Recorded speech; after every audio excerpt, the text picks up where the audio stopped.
And those were two, that was a maybe, and we had another maybe. Keith Kelly. Oh, is this Mr. Coleman at the, no? It's hard to tell here. Yes, it is. Okay, great. Okay. What I'm going to do is, because we've been bouncing back and forth, and so we're going to kind of put it back some order. Mr. Coleman, looks like you were maybe. I'm going to then take one against.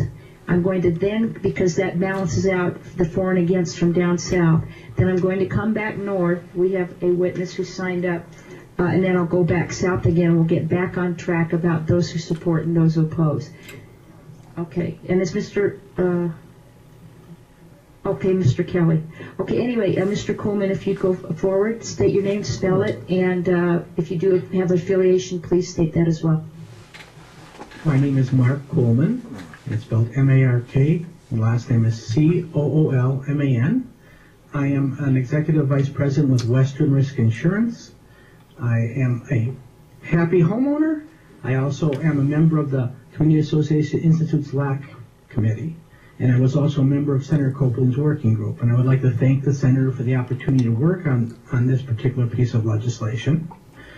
And what I wanted to actually do is state that I was for the piece of legislation. A bill this large, not every single person in any single room will agree with every word in it. But as a whole, it deals with a great problem. In my particular specialty, insurance, one of the things that we did is we looked at it from the association's point of view, not from the insurance agent's point of view. Honestly, if we leave the way the past law was where you want the management company to hold the insurance, you want the association to hold insurance under federal regulation, I make more money. I make more commission because I sell additional insurance products. But it's not in the betterment of the homeowners association, so we actually said, hey, where's the risk?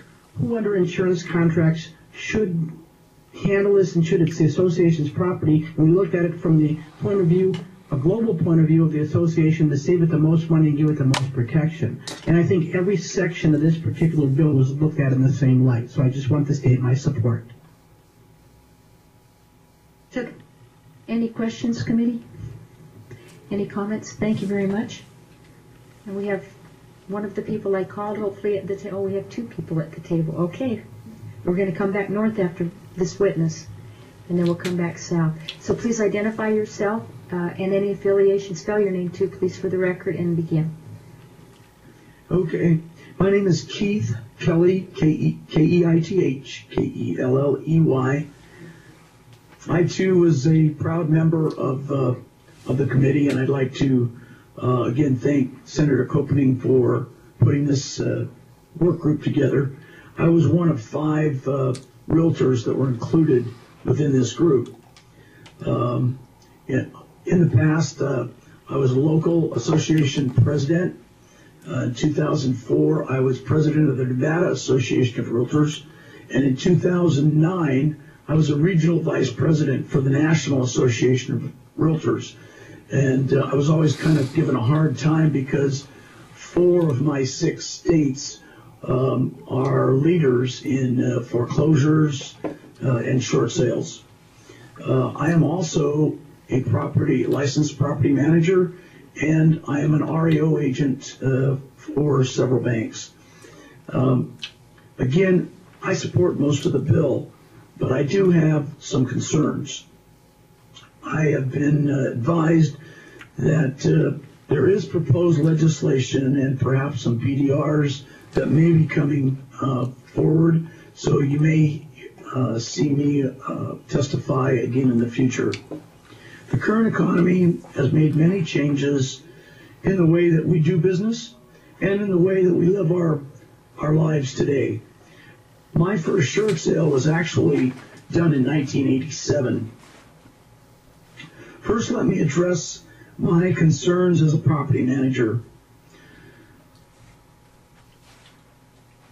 Because of the economy and the housing issues, many good people have been forced to become tenants and to rent properties. For the majority of those people, they are very good tenants. Tenants are addressed for being responsible for damage to properties and harassing of the board members in Section 16. I totally agree with this.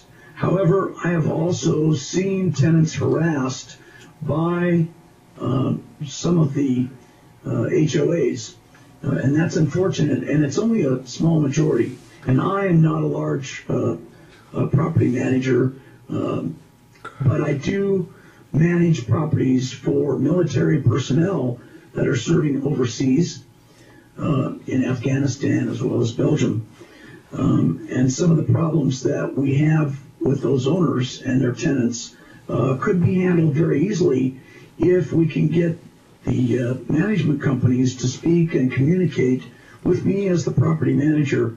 The owners and investors of these properties take the values of their homes and their investments very seriously, as do most of the tenants. So we need something that also addresses harassment of the tenants and communications within the property managers and the HOA management companies, so that we can do that by using the electronic communication that's again mentioned in this bill. It would be very easy to put in the email address of the property manager and include them. Property managers are not looking to vote for the owners or anything like that. We just want to make sure that if there are fines, that those fines are taken care of in a timely manner and don't get out of hand. In being an REO agent, sometimes I feel that I'm thrown in the middle of a gunfight and all I have in my hand is a knife. And this is going on between the banks and the collection companies or the HOAs. And unfortunately, sometimes, or in all instances, these fines are from previous owners. And they need to be taken very seriously so that the HOAs can continue and be financially stable. However, I am involved in a sale where the collection fees are $8,500. The HOA monthly fee is $45. It was just raised from $35 to $45. Of this $8,500, almost $1,600 of this $8,500 was in regards to landscaping. Through hard work with the owner, myself, and the buyer, we've gone out and for less than $125 made the repairs and have moved forward. But we still have this collection hanging over that the buyer may be required to pay. Again, where is that money really going back to the homeowner association? Mr. Kelly, we're going to need to wrap up, please. Okay. In closing these transactions, we start to look at the different economies that are being affected, like painting, flooring, new lighting. All of these are going to be done. Communicating will get these transactions closed and help our economy move forward. Thank you very much, and I would ask for any questions. And again, I thank Senator Kopeny. And thank you. And it does indicate that even the members of the working group can come forward and have their concerns shared. So we had you as a maybe. Any questions or comments, committee? Okay, and as I said, thank you.